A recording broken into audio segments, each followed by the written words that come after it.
اتنے میں دلہن کے باپ نے آگے بڑھ کر دولہے کے باپ سے سلام لیا اور بولا، سائیں اجازت ہے؟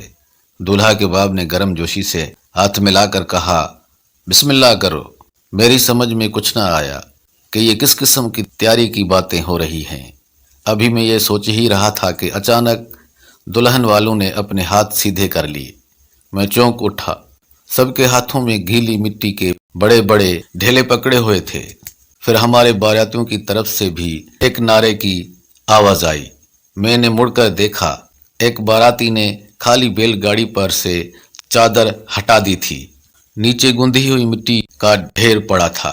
دیکھتے ہی دیکھتے سارے باراتی بیل گاڑی سے اپنے اپنے حصے کی مٹی اٹھانے لگے۔ میں حیران بنا کھڑا تھا۔ میں نے اپنے دوست کی طرف دیکھا جس کا چہرہ دھواں دھواں ہو رہا تھا۔ میں نے جلدی سے سرگوشی کی، ابے یہ سب کیا ہے؟ اس نے سہم کر کہا، میرا خیال ہے یہ یہاں کی روایت ہے۔ میں مزید حیران ہو گیا۔ کیا مطلب؟ کیسی روایت؟ کیا تم ابھی الفاظ میرے منہ میں ہی تھے کہ ٹھا سے ایک مٹی کا ڈھیلا اڑتا ہوا میرے منہ پر لگا اور میرا جبڑا تک ہل گیا۔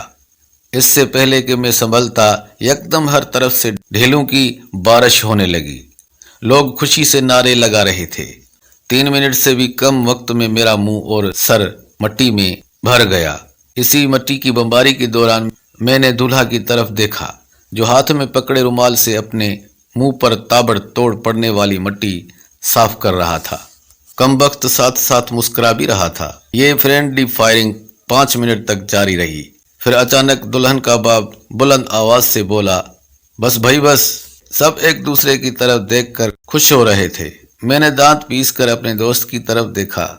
ہم دونوں مٹی کے بھوت لگ رہے تھے۔ میں نے بے بسی سے منہ کھول کر گہرا سانس لیا۔ بس یہی میری زندگی کی سب سے بڑی غلطی تھی۔ کہیں سے کوئی آخری ادھ چلا ڈھیلا اڑتا ہوا آیا اور سیدھا میرے منہ پر آ لگا، اور مجھے یوں لگا جیسے میں نے منہ میں 7 ربڑی گیند دبائی ہوئی ہے۔ میری حالت رونے والی ہو گئی تھی۔ میں نے دوست سے کہا کہ واپس چلتے ہیں۔ وہ بھی تیار ہو گیا، لیکن دولہا کے باپ نے منت سماجت کر کے ہمیں روک لیا۔ تھوڑی دیر بعد کھانا کھول دیا گیا۔ ایک بڑے سے تھال میں گوشت کی بڑی بڑی بوٹیاں ڈال کر 20-25 بندوں کے آگے رکھ دیا گیا اور اشارہ ہوا کہ 4 ہو جاؤ۔ میں آنکھ بچا کر دوست کے ساتھ دوسری طرف نکل آیا۔ ہم دونوں بے بسی سے ایک دوسرے کی حالت دیکھ دیکھ کر آہیں بھرتے رہے۔ تاہم میں نے آہ بھرنے کے دوران احتیاطاً منہ نہیں کھولا۔ تھوڑی دیر بعد دولہا کا باپ ہمارے پاس آیا اور بڑی لجاجت سے میرے دوست سے بولا، سائیں بس ایک چھوٹی سی رسم اور ہے، پھر واپس چلتے ہیں۔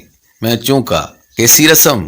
دولہا کا باپ آہستہ سے بولا، یہاں رواج ہے کہ کھانے کے بعد باراتیوں پر بچا ہوا جھوٹا کھانا پھینکتے ہیں۔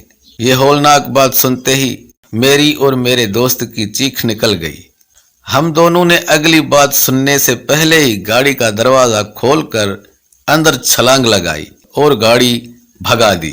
مجھے آج بھی وہ منظر یاد ہے جو میں نے چلتی ہوئی گاڑی میں سے پیچھے مڑ کر دیکھا تھا۔